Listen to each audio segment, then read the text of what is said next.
Have you ever had something in the past successfully work and then you tried it out again and this time it didn't work at all? Think about what happened in Egypt. In Genesis, you had one Pharaoh who was filled with anxiety about a dream he didn't understand. He listened to Joseph and he followed God's wisdom from above that instructed him to store up food. And the result was salvation for a nation, for nations really, from famine. Generations later in Exodus, you had another Pharaoh who was obsessed with this strategy of storing up. He just didn't know where the strategy came from. He had no clue who Joseph was. He had forgotten the source of the solution, which had come from the instructions of the God of Joseph, the God of Israel. Unlike his ancestor, this Pharaoh's fear-driven hoarding up didn't result in salvation. It led to slavery. We read in Exodus, it says, so they set slave masters over them to afflict them with forced labor. And they built storage cities for Pharaoh, right? Store up then, store up now. Same strategy, but completely different outcomes. Why? Because the issue isn't store up versus don't store up. The real question is, what did God say? Sometimes God tells us, store up.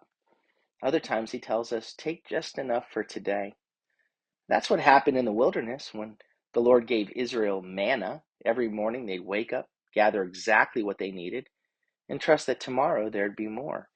It says in Exodus 16:19, it says, Moses said to them, let no one save any of it until the morning. But some people didn't trust. They stored extra. And by morning it was rotten, it was full of worms. Right? The problem wasn't storing, it was ignoring. They leaned on their own understanding instead of trusting what the Lord had said. The Pharaoh in Joseph's day in Genesis found peace in God's plan, but the Pharaoh in Moses' day, he trusted a formula, not the Father. He thought security came from stockpiling, not from surrender. We're tempted to do the same thing, aren't we? We look at what worked before and assume it'll work again.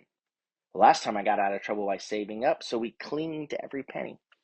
Last time I was hurt, so I shut people out, so we build emotional walls. The last time I succeeded, I followed this 5-step plan, so we trust a process over a person. But what if God is speaking something new today? What if he's calling us to stop relying on yesterday's wisdom and start seeking his voice today, a fresh revelation from him? God's solution for yesterday's crisis isn't necessarily today's answer, but his voice is. That's why he told Israel to rest on the seventh day, not just from work, but from anxiety, from worry, from the mindset of Pharaoh that says, it's never enough. Pharaoh's way says, work harder, store more, control everything. God's way says, trust me, I'll provide. Do you feel trapped in Pharaoh's mindset? Are you building your own storage cities out of fear? Or are you listening today for what God is saying? Again, it's not about storing versus not storing. It's about listening for the Lord's instructions for you today and then following him and trusting him. Lord, what are you saying to me today? Not yesterday, not last year, today. Listen for his voice, follow his lead, and trust that when he speaks, his provision always follows.